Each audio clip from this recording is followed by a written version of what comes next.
Productivity Arata. Before I tell you the story of the two wolves living inside of you, let's begin by understanding your thoughts and your emotions.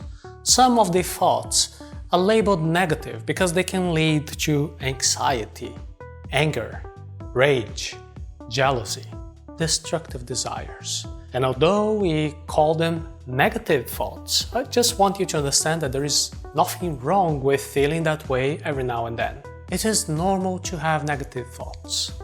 Anger can help you to set limits and not tolerate abuse. Worry can help you to do your planning. In other words, many of the thoughts that we label as negative are perfectly normal, and if they are well managed, they can contribute to a full life. In fact, it would be a little bit weird to have a life without any of these negative thoughts. What you don't want is to be overwhelmed by the negative thoughts. The inability to healthily cope with the negative thoughts can lead to rage attacks, to addiction problems, to paralysis, and overall failure to handle life's difficulties. Learn how to deal with the negative thoughts.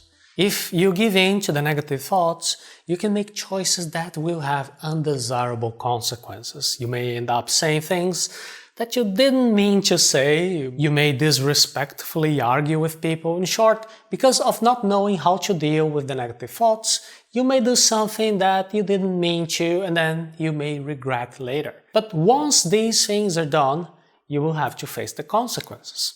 Whenever we talk about productivity here at Arata Academy, we long for a full life in which we approach our desired results. And that is why today's episode of the series, Productivity Arata, we bring a special story that represents an important struggle between positive thoughts and negative thoughts. It was a cold night and two Indians were talking around a campfire. A wise old Indian and a young, inexperienced Indian. The old Indian said to the young one, "There is a terrible struggle going on inside of me. It is an intense fight between two wolves. One wolf is evil. It is angry, arrogant, greedy. It carries guilt, resentment, envy, bigotry, prejudice. It only cares about itself. And it also has weaknesses. It's got many fears. It is suspicious. It's got anxiety. It goes through inferiority moments. The other wolf is good. It's happy. It's peaceful. It loves. It carries hope. It's got humbleness. It's got kindness, serenity, empathy, generosity. It is a brave, true wolf. It's got mercy. It's got faith. It wishes the best for everyone. It is innocent and sometimes relies too much on others and then it gets hurt. Both wolves are very powerful and they are not just fighting within myself, they are also fighting within you and within each member of our tribe.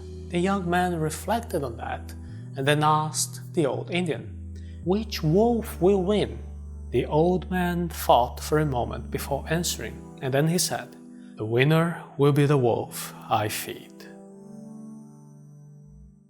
Your thoughts can be your worst enemy if you feed them the wrong way. So pause the video now and consider, right now, what kind of thoughts have you been feeding? And if you want, you can try to remember some recent conflict that you've had with someone at work, in your family, or in your circle of friends. Reflect on that and write it down in your notebook. Which wolf have you been feeding?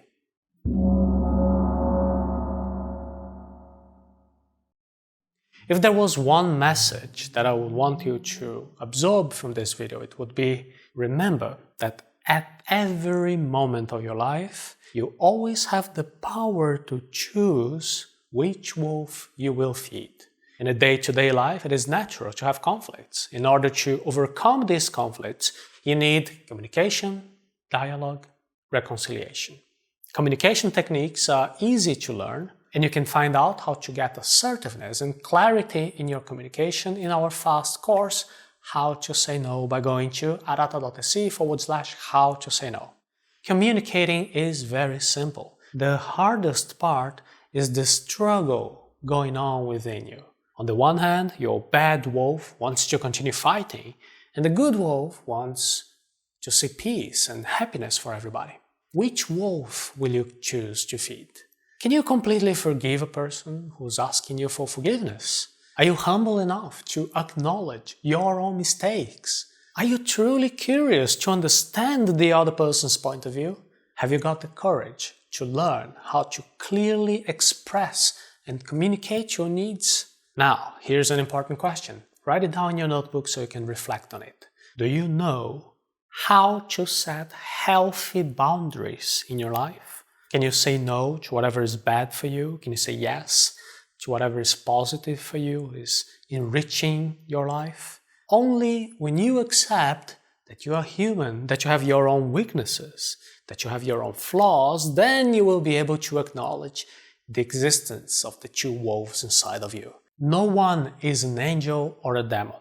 Nobody is an angel because even the kindest person will have anger, a will for revenge, for punishment. And no one is a demon because no one is completely evil. Even the toughest person of all wants to be loved, wants to be acknowledged, wants to be part of a group, wants to find shelter and acceptance. If, on the one hand, you long for peace and you want to have the ability to connect again, to forgive with somebody who has hurt you at a certain point in the past, it is also normal, on the other side, that you feel scared, that you feel afraid of becoming vulnerable again, that you may end up hurting yourself again and regretting all of that afterwards. So this is a kind of situation where you have conflicting desires that might hamper your decision making. These are the wolves fighting within you. So here we have some practical ideas for resolving inner conflicts. First of all, you must achieve a greater awareness of this inner struggle. The story of the two wolves is excellent for you to remember this lesson. And if you don't pay attention, you will suddenly find yourself in some kind of undesirable situation. This is a lack of awareness, of a perception of what's truly happening. For instance, you may have argued with a person, you may end up regretting it, and then you said that you forgave that person. But deep inside, you want that person to change. So here you have the two wolves. You have the wolf that is forgiving, and also you have the wolf that is holding a grudge. The second step is to determine what your needs are. Where do you want to get to? And which wolf do you need to feed in order to get there?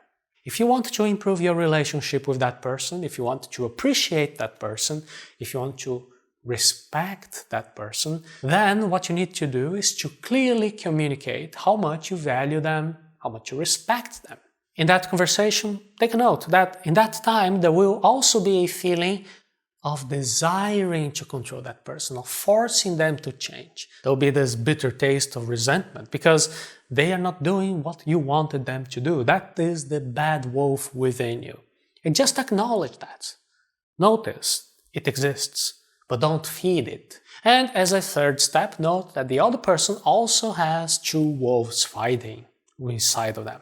On the one hand, they probably want to approach you, and on the other hand, they may have feelings of anger, of some resentment because of an argument that the two of you had. Maybe they are afraid of disappointment, that you might bring them down. Help that person so that they can realize the different types of emotions, and then you can ask them to rebuild the relationship with you. You don't need to be explaining all the legend of the two wolves. So if you think that's the case, you can send a link to this video here. There is a redirection, arata.se/PE32. But the most important thing is that you give them the necessary resources for them to feed their positive emotions. Each of the two wolves can lead your life into different directions.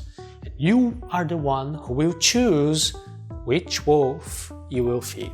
You can follow a path with more conflict, more seclusion, or depending on your choices, you can find another path with a peaceful approach, with reconciliation. And to find the way that brings you more satisfaction, it is important that you know and learn how to set boundaries in your life. So write down this final tip. It is critical that you know what are you going to allow, what are you going to accept, and what you're not going to tolerate. When you respect your own boundaries, people around you will also respect you more. To learn how to manage better your emotions, how to improve your communication, and how to set healthy boundaries, you can visit the link arata.se/how to say no. The course How to Say No will provide you the training that you need in order for these wolves inside of you to be conquered. Then you can choose which wolf you will feed. This is all about emotional intelligence, and this is one of the several lessons that you have access in our course.